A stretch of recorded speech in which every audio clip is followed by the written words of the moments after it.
केंद्रीय गृहमंत्री अमित शहांची नांदेडमध्ये उद्या शंखनाद सभा। मुख्यमंत्री देवेंद्र फडणवीस, भाजप प्रदेशाध्यक्ष चंद्रशेखर बावनकुळे, रवींद्र चव्हाण यांच्यासह मंत्री उपस्थित राहणार। केंद्रीय गृहमंत्री अमित शहांच्या सभेवर पावसाचं सावट, हवामान खात्याकडून येलो अलर्ट जारी। गोंदियामध्ये ठाकरे गटाच्या पदाधिकाऱ्यांचा राष्ट्रवादी अजित पवार गटामध्ये प्रवेश, प्रफुल्ल पटेल यांच्या उपस्थितीमध्ये पार पडला पक्षप्रवेश सोहळा।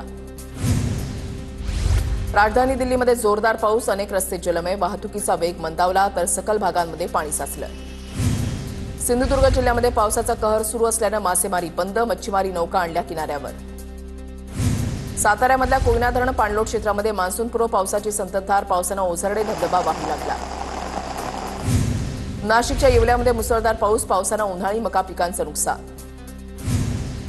बीडच्या वडगावमध्ये मान्सूनपूर्व पावसानं शेतकऱ्याचे कांदे शेतातच सडले, शेतातील कांदे बाहेर काढता न आल्यानं प्रचंड नुकसान। नागपूर मुंबई, नागपूर पुणे वंदे भारत ट्रेन लवकरच सुरू होणार, रेल्वे प्रशासनाकडून रेल्वे मार्गाची चाचणी पूर्ण। नागपूर एमआयडीसीमध्ये सांडपाणी प्रकल्पाचं काम असमाधानकारक, महापालिका आयुक्तांकडून चौकशीचे आदेश।